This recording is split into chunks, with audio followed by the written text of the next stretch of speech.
에베소서 2장 14절에서 22절 말씀.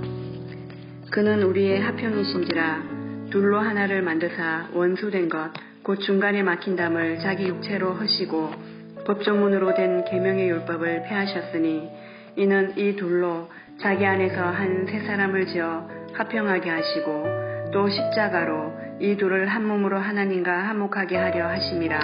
원수된 것을 십자가로 소멸하시고 또 오셔서 먼데 있는 너희에게 평안을 전하시고 가까운 데 있는 자들에게 평안을 전하셨으니 이는 그로 말미암아 우리 둘이 한 성령 안에서 아버지께 나아감을 얻게 하려 하심이라. 그러므로 이제부터 너희는 외인도 아니요 나그네도 아니요 오직 성도들과 동일한 시민이요 하나님의 권속이라. 너희는 사도들과 선지자들의 터 위에 세우심을 입은 자라. 그리스도 예수께서 친히 모퉁이 돌이 되셨느니라. 그의 안에서 건물마다 서로 연결하여 주 안에서 성전이 되어가고 너희도 성령 안에서 하나님이 거하실 처소가 되기 위하여 그리스도 예수 안에서 함께 지어져 가느니라. 아멘. 샬롬, 복된 목요일 아침입니다. 오늘은 에베소서 2장 11절로 22절의 말씀인데요. 자기 육체로 허시고 라는 제목으로 함께 말씀 나누고자 합니다. 오늘 본문 11절을 보시면 그러므로 생각하라 이렇게 시작하고 있어요. 그러므로 생각하라. 무엇을 생각합니까? 어제 우리가 보았죠. 하나님의 그 큰 사랑을 인하여 우리들의 삶에 놀라운 변화가 이루어졌다. 그리고 제가 어제 수요 랜선 예배 때도 말씀드렸습니다. 하나님의 은혜로 말미암아 이루어진 우리들의 구원의 선물. 하나님의 뇌물이 아니라 하나님의 선물입니다. 그 선물로 인하여 우리들에게 주어진 그 놀라운 영광스러운 구원의 은혜를 우리는 생각해야 하는 것이죠.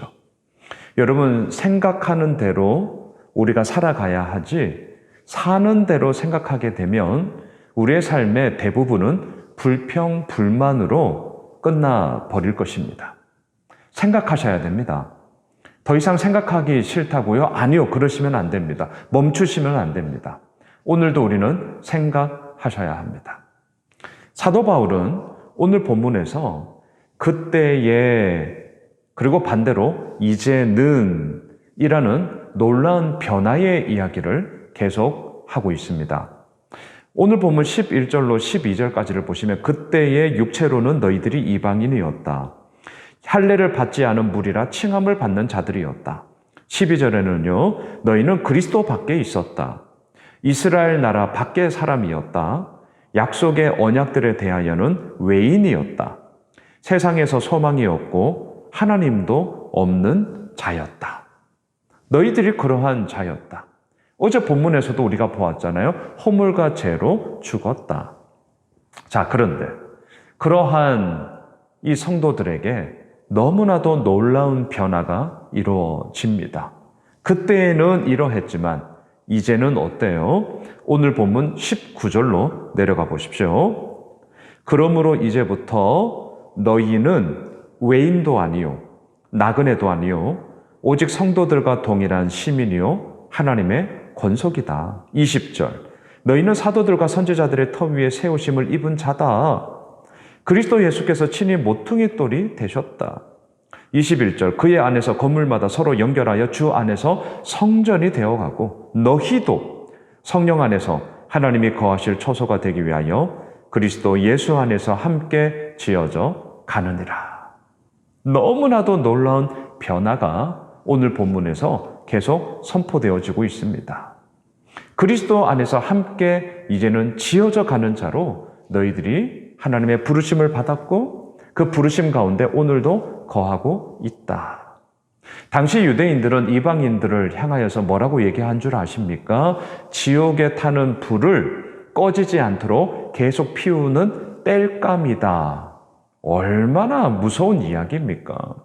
이게 유대인들이 이방인들을 향하여 생각하고 있던 모습이 어떠한지를 보여주는 아주 하나의 단편이죠. 지옥에 타는 불이 꺼지지 않도록 계속해서 때우는 땔감이다. 말이 안 되는 거죠. 그런데 유대인들이 그렇게 생각을 했다는 겁니다. 자, 그런데 그러한 이방인들에게 너무나도 놀라운 변화가 이루어졌음을 오늘 선언하고 있죠. 이제는 그리스도 안에서 함께 지어져 가느니라. 유대인, 이방인 가릴 것 없이 함께 그리스도 안에서 지어져 가느니라. 이건 엄청난 정말 혁명이에요, 혁명. 너무나도 놀라운 변화입니다. 자, 그럼 우리는 질문하게 됩니다. 어떻게 이런 일이 벌어졌냐고요? 오늘 본문 13절, 14절을 보십시오. 이제는 전에 멀리 있던 너희가 그리스도 예수 안에서 그리스도의 피로 가까워졌느니라.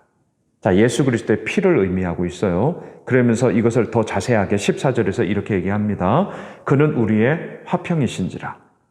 둘로 하나를 만드사 원수된 것, 곧 중간에 막힌 담을 자기 육체로 허시고. 저는 오늘 본문의 포인트를 바로 여기에 두고 싶습니다.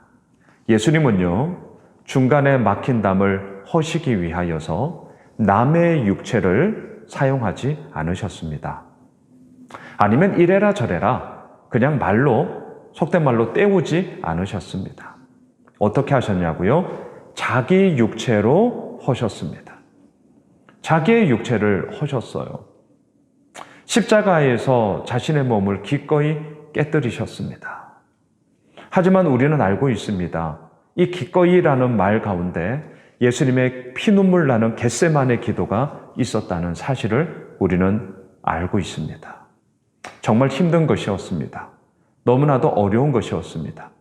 하지만 기꺼이 십자가에서 자기의 몸을 깨뜨리심으로 말미암아 오늘 본문 14절에서 얘기하는 것처럼 둘로 하나를 만드셨습니다. 유대인과 이방인을 하나로 만드셨습니다. 그리고 중간에 막힌 담을 허셨습니다. 그리고 화평을 이루셨고요. 16절로 가보십시오. 또 십자가로 이 둘을 한 몸으로 하나님과 화목하게 하려 하십니다. 원수된 것을 십자가로 소멸하시고. 17절 또 오셔서 먼 데 있는 너희에게 평안을 전하시고 가까운 데 있는 자들에게 평안을 전하셨으니 이는 그로 말미암아 우리 둘이 한 성령 안에서 아버지께 나아감을 얻게 하려 하십니다. 계속 반복되는 단어가 보이십니까? 둘을 하나로 만드셨다. 평안을 이루셨다. 얼마나 놀라운 변화의 이야기입니까? 자, 그런데 이러한 변화를 어떻게 이루셨냐고요? 자기 육체로 허시고. 자기 육체로 허시고. 그저 되는 것은 없더라고요. 그저 이루어지는 것은 없더라고요. 저도 예수 호미술 교회를 개척을 하고 이제 만 3년이 이제 넘어가는 이 시점에 있습니다. 대단한 일을 제가 한 건 없습니다. 하지만 알게 된 게 있습니다. 또한 그렇다 하여서 아무것도 하지 않았는데 지금까지 오게 되었느냐? 그건 아니더라고요. 나의 시간, 나의 물질, 나의 애씀, 나의 노력, 때로는 스트레스 받아가면서 전전긍긍하면서 하나님 앞에 엎드려 기도하는 그런 시간들. 이러한 모든 것들, 다시 말할까요? 나의 육체로 허시고 나의 그 모든 애씀과 또한 노력함들이 그 과정 가운데 분명히 다 있어야 함을 보게 됩니다. 그냥 이루어지는 건 없더라고요. 오늘도 새벽을 마치고 말씀을 묵상하며 또한 이 영상을 남기고 있습니다. 나의 시간을 드려야 하는 거죠. 목사로서 이 말씀이 어떠한 것인지를 더 많은 분들과 나누기 위해서 어떻든 몸부림을 쳐야 하는 거죠. 그저 남들이 하는 얘기 그냥 하면 그게 무슨 소용이 있겠습니까? 남의 육체를 허시고가 아니라 나의 육체를 허시고 결국은 나의 애씀과 나의 노력들이 하나님 그 큰 사랑을 인하여 그 값진 은혜가 주어졌다면 그에 상응하는 나의 온당한 반응으로 오늘도 주님 앞에 서야 하는 것을 우리 모두는 익히 알고 있습니다. 말씀을 정리하겠습니다. 너무나도 놀라운 변화의 이야기가 이루어지고 있습니다. 그때에 하지만 이제는 이러한 놀라운 변화가 어떻게 이루어졌냐고요? 자기 육체로 허시고. 잊지 맙시다. 하나님의 그 놀라운 영광을, 그 놀라운 사랑을 인하여 내 삶의 변화가 이루어졌죠.